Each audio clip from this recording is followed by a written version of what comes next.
Welcome to Mental Health Matters. I'm Barbara Myers.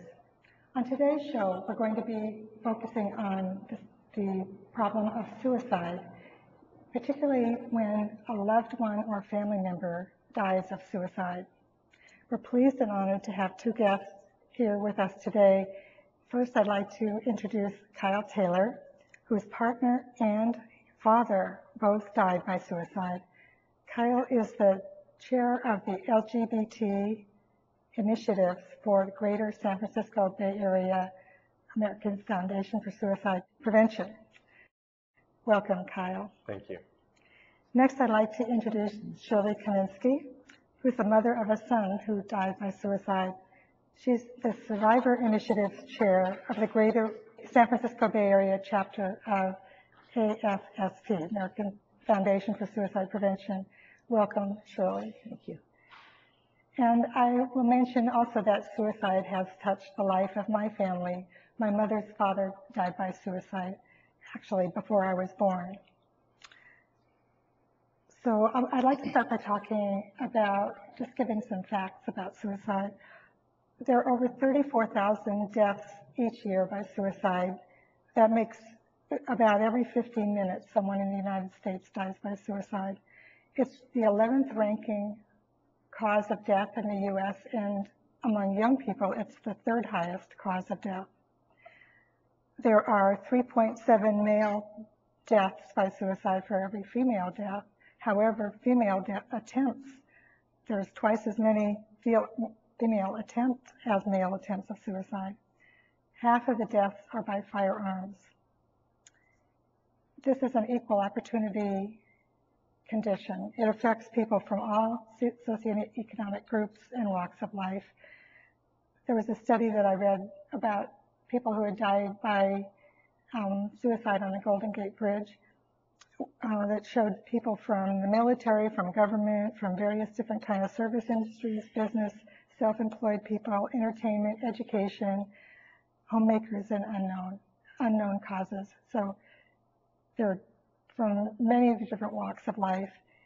And the risk factors are that most of these people are living with some sort of psychiatric illness, depression or bipolar disorder, and sometimes if this coexists with substance abuse problems.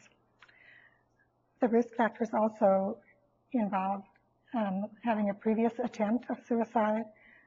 There are some genetic conditions that it's thought to be genetic in nature, so it runs in families. Sometimes if people are impulsive, that also is a risk factor. And also the availability of means in order to kill themselves. So it's very widespread and for all different groups of people. So that's why it's so important for us to try to reach out and touch everybody here. So I'd like to talk to our guests now who've had some very real lived experience of this problem.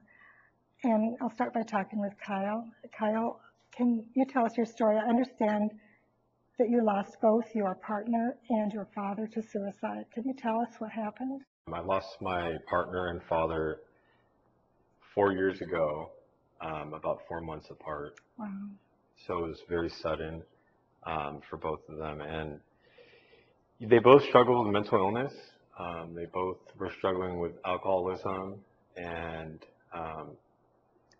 Chad in particular had been suicidal his whole life. He'd attempted many times, and he was struggling with the bipolar disease his whole life, and he wasn't diagnosed until he was 32 years old, and that's when he actually committed suicide. And how about your father? My father, he died by suicide in March of 2007. Chad passed away in 2006, right after another. And my father also, again, struggled with the same bipolar disease, and he was never diagnosed with it, but looking back now and after educating ourselves on what bipolar is, he definitely showed signs of being bipolar. Okay. And he was struggling with alcoholism, and Um, and I think that he had a very huge financial loss. And I think there was a lot of pain. And with the alcoholism, I think and not treating the bipolar disease, Yeah. I think he was not in the right frame of mind. Right. Can you tell us how this has affected you and your family? You know, we all dealt with it differently. Mm-hmm. It was devastating to all of us. And we all grieved differently, separately in the beginning, but we now grieve together. Whereas in the beginning of the journey that we're on now of healing, we felt very alone. Mm-hmm. And after getting involved with AFSP and after educating ourselves and being able to talk about it more, Mm-hmm. we don't feel alone anymore. So that was an important part of your healing is being able to grieve together. Absolutely. Yeah. Yeah, and that helped us to come to terms with it. Mm-hmm. I think that talking about it is really important. Yeah. And as a family, we've made a very conscious effort to talk about what we're feeling when we're feeling it. And there's nothing that's off limits when it comes to talking about how we're healing and how we're feeling. And, you know, and we've also encouraged each other to feel how we feel. It's okay to be sad. Mm-hmm. It's okay to be angry. It's okay to feel lost at times. And as long as you talk about it and you seek support, you'll be able to get through it. You found it helpful to be able to learn how to grieve together. Was there a particular program at AFSP that helped you with that? Well, what got me involved with AFSP was the walks. Our fundraising walks, Out of the Darkness, we have a national walk, and I'll let Shirley talk about that more, but Okay.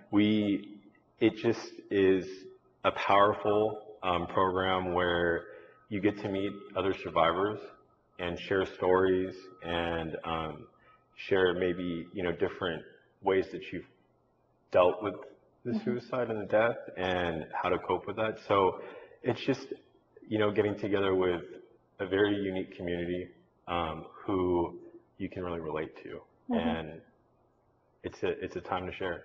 So that the walks were probably the most inspiring thing for me. Was there anything, you know, I sometimes hear from people that say that somebody said something that was particularly distressing to them. Was there anything unhelpful that you found and to tell people not to do? There is. I think that it's a very awkward subject to approach especially for someone who has not dealt with it directly, per se.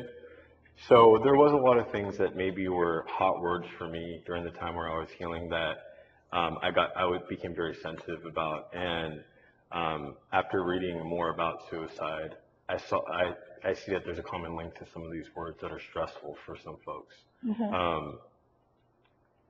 I found that probably the most unhelpful thing during my healing process was not so much those words, even though they were bothersome at times, but it was more about trying to put my healing journey into a frame. Like I didn't want anyone to tell me when I was supposed to, you know, feel what I was feeling, or that there was any way that I was supposed to be feeling, or that there was any stages that I would necessarily go through or not go through. I just wanted to feel how I felt, and I wanted to be able to share that and experience that on my terms. Did you have any notion that this was going to happen, or was it sort of out of the blue? Or? You know, I didn't. Chad did attempt suicide prior to when he actually died by suicide, but until you actually experience a death by suicide, I think that because of the stigma attached around it and the silence, I don't think that you understand it, and I think that's changing now, but I think that for me at that time, I didn't understand it like I do now. Right. And that's probably, you know what I would say about that? I think that now looking back, there was definitely signs there. that's the direction that he was headed in, for both my dad and for Chad. So maybe you didn't have your radar, or I did not know, and I just wasn't educated, and there was a lot of silence around it. So, Right. But I wouldn't say that I knew that they were going to do that. Can you tell us about the activities you do as the chair of lesbian, gay, bisexual, transgender initiatives at the I'd be happy to tell you about that. You know, it's a new venture for us as a chapter. And even for me, I found that it's what I really am passionate about within suicide prevention. We've put together just a plan for 3 years. We're in the very beginning stages of creating a strategy around this plan. But it's basically going to consist of an awareness event. We want to make sure that the community is aware of the need and what that need is. We also want to involve the community in discussing, you know, their needs. And, you know, what are your needs in San Francisco? What are your needs in Contra Costa County? What are your needs here in the Bay Area? So we're going to have a community panel discussion. That's what we hope to do, to kind of assess what those needs are as a community here in the Bay Area. And then finally, we want to have a fundraising event to fund development of programs for the LGBT communities. Well, thank you. And I'd like to talk with Shirley. Shirley, your son died by suicide. Can you tell us what happened?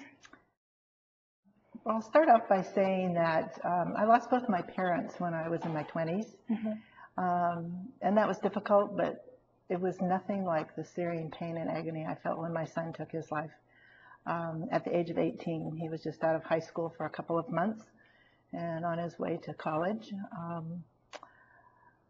I've never experienced such pain and despair as I did then. That was a long time ago. It was 24 years ago this August that he died. And so things were a lot different in the realm of suicide and awareness and so forth. The stigma was huge back then.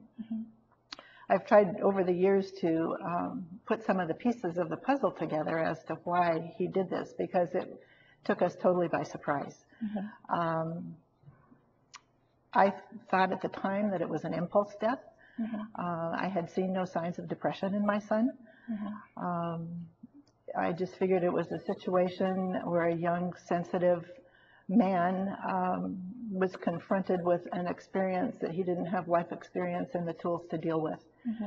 I've learned since then over the years, because a lot of research has been done since 1987, which was the year actually that the American Foundation for Suicide Prevention was founded in New York City. I have a much better understanding, and I do realize now that his impulsivity and his deep-seated anger were manifestations of probably an underlying depression. And we know now that over 90% of people that take their lives do have a diagnosable depression or other psychiatric disorder. It may not have been diagnosed at the time. So David was a bright, handsome young man he was really an old soul, what I would call an old soul. He'd had a lot of life experiences. He was an avid skier, he was a fisherman and a bow hunter, and made his own fly rod and tied his own flies and poured his own bass jigs and made his arrows and all. People were very shocked by his death, by the fact that he had killed himself. 24 years ago, I was uncomfortable talking about suicide. I'm a health professional myself, and I really didn't have any tools to deal with it at the time, and very few resources. I wasn't comfortable with my own mortality, I guess, at that point either. So my kids, didn't know anything about hotlines, and neither did I. But we had some counseling in going through divorces and having a blended family, so they were aware of that. I felt like I'd been hit by a Mack truck. The first was denial that no, he didn't do this. Then I was in shock, and then I went through the period of blaming myself and feeling very guilty. What didn't I see? What did I miss? I'm a bad mother. I'm a bad nurse. It went on and like that for quite some time.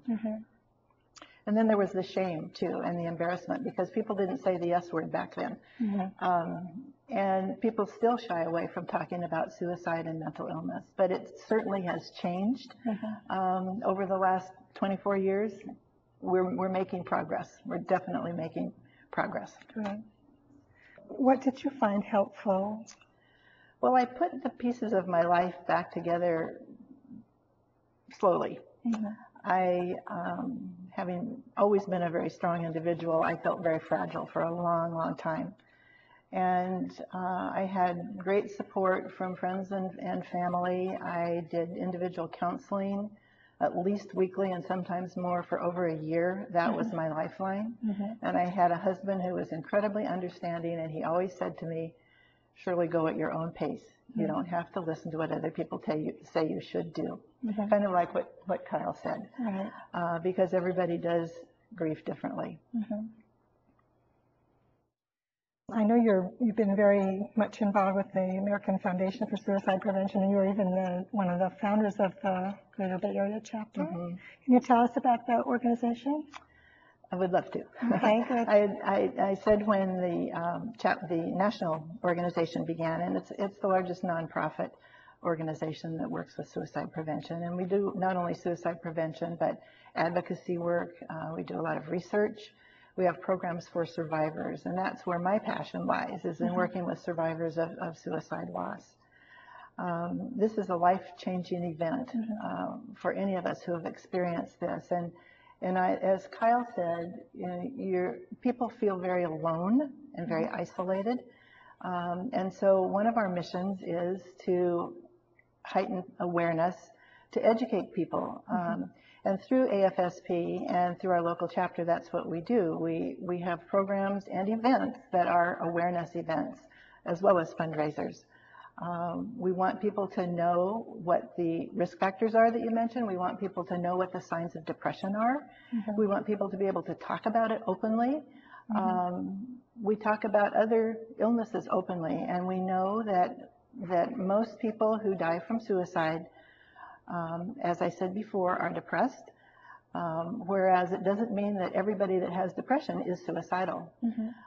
So we need to educate people as to what to look for and how to help people. And it's usually a precipitating event. I think it was with my son, where there was an event that precipitated him taking his life. And people often blame that event or that person, when in fact, that's just the last thing that pushed them over. Sometimes, but there's a lot of other underlying things that go on. So we do a lot of education. Our chapter is growing, and we have events such as community walks. Kyle mentioned the overnight walk, which is a national event that's held yearly. And it is a very empowering, very healing process to be with 1,500, 2,000 people who are all there for the same reason.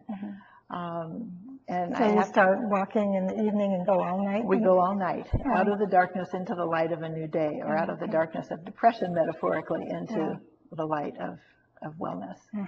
So I'm excited to say that next year, the national overnight will be in San Francisco on June 9th and 10th. And people can register for that now. It's open for registration at our website, which I know that you will have up later. The other thing that we do locally is we have community walks. We'll be having one in San Francisco on September 25th. We also will have one in Oakland on October 22nd, and these walks are only 5K walks. The overnight is 18 to 20 miles. The community walks are 5K. We welcome families, we welcome kids, we welcome pets, and it again is a very nice way to educate people, to heighten their awareness, and to heal. Because we heal as we tell our stories. It helps to soften the pain. We heal and we're able to move on. So if somebody wanted to participate in a local walk, that's going to be on the website that I'm going to show later? Yes, that will also be on the website. www.afsp.org//NorCal. The other thing that we do a lot of things locally. We have a speakers bureau who can come and talk to schools, organizations, and so forth about suicide. We have several educational programs, one that can be taken into high schools. We have a toolkit for high schools that can be utilized by schools after there's been a suicide death. We have a program for college students that can be taken into a classroom situation and taught there. We also have a wonderful interactive screening program that can be implemented online for colleges and universities. where people can start to do that process of a depression screening anonymously and can have contact with a counselor. So we're hoping to make some inroads on those very high statistics with suicide death by some of these programs. Some of the other public awareness campaigns that we have other than the LGBT, and we're so excited that Kyle's on board with us now to get this program going and organized. We partner with the VA hospital in terms of veterans needs, and we continue to grow and expand. It's so important that we start recognizing that people who die by suicide do not have a flaw of character, which has been the case for so many decades. That's a stigma. And that stigma, and we know that people didn't ever report they were having depression or anything because they might lose their job, and all those kinds of things. But we must start looking at suicide, mental illness, and so forth as a medical condition. No different really than treating a diabetic who has a pancreas that's not functioning properly. We know that the brain has an illness and it needs to be treated and can be treated. I know the case of my grandfather. Now this is maybe 70 years ago, so this is quite a long time ago. This was not discussed in our family at all. And I didn't know about the event until some 40 years after the fact, and my grandmother never, and the rest of the family never spoke his name. And I always thought, he must have really been a horrible person. But in fact, he was a wonderful person. And one of my brothers sort of did some research to write up a little biography of him. And he was very well respected in the community and was just sort of devastated and no warning at all. It was just out of the blue. So, yeah, it hurt my mother's family a lot. Yeah. That silence is not a good thing. And we know that the more that we talk about it, the more open we can be and accepting. We didn't used to talk about cancer. We didn't used to talk about HIV/AIDS. Right. And now people are talking openly about those things. And we want suicide, mental illness, depression to get to the same point. The more that we're aware too that it can affect anyone, the more that we'll be able to help each other, possibly prevent that from happening. So when we just profile it as being only affecting a certain type of person, we wake up and we end up becoming a survivor because our next door neighbor or our friend or a family member did it and we didn't know what to do. Right. One often hears that guilt and anger are part of what a family will feel when a loved one dies. Have you found that to be the case in either your case or people that you know? And how do you deal with it? Well, I started a support group for survivors of suicide loss 20 years ago with a marriage family therapist, and that support group still continues on. And so I've seen a lot of people come through over the last 20 years with their stories. And guilt is almost universally there for people initially. Anger is there for some people and not for others. And dealing with grief like this, it's like a weaving. You're in and out and up and down, and you don't steadily get better. And as Kyle said, we're on a healing journey for the rest of our lives. This is a life-changing event, and that doesn't mean that we can't go on and have happiness in our lives and find purpose and joy in our lives again, but it does change our lives. Yeah. I'd like to make sure that we talk about the possible warnings of suicide, hopelessness or desperation or anxiety, some sort of emotional crisis, unexpected rage, someone that's acting very reckless, someone that's feeling trapped and have no options of what they can do with their lives, an increased or marked use in alcohol or drugs, withdrawing from friends or family or people that they didn't know, either being unable to sleep or sleeping all the time, one of the two, some sort of dramatic mood change, like you both mentioned, bipolar disorder, but dramatic mood change. And if somebody thinks that they have no reason for living, that often sets off despair. What would you say to someone who's listening right now and has had a family member who's died of suicide. Reach out and seek support. You cannot do this alone. So, and there are other people who, believe it or not, it may not feel like it right now, but who can understand the things that you're feeling and experiencing, and can show you that there is hope. And I would like to go along with that too. You know, the one message I think that I would want to give to anyone watching the program is that of hope. Yeah. Hope and a belief that we can heal, and hope that we can find joy in our lives again, and also hope that we can get appropriate treatment for those who are suffering from mental illness. We're a huge community of survivors, and it's a matter of finding those contacts. And there's a wealth of resources on the website. All these risks that you mentioned, Barbara, and all of the things are there where a person can look at those at their leisure. Okay. Well, thank you very much. Mention some resources here. There's a national hotline, suicide hotline, 1-800-273-TALK or 273-8255. And that would be automatically routed to your local area. There's an Alameda County hotline, 1-800-309-2131. And there's a local phone number for AFSP, 925-804-6494. The suicide prevention website, so the AFSP, is www.afsp.org, and it's dedicated to preventing suicide through education and awareness. There's also a local one, afsp.org/NorCal. And the American Association for Suicidology, www.suicidology.org, is a resource for anyone concerned about suicide, including therapists and individuals in crisis. I would also like to mention that we have many volunteer opportunities with our local San Francisco Bay Area chapter.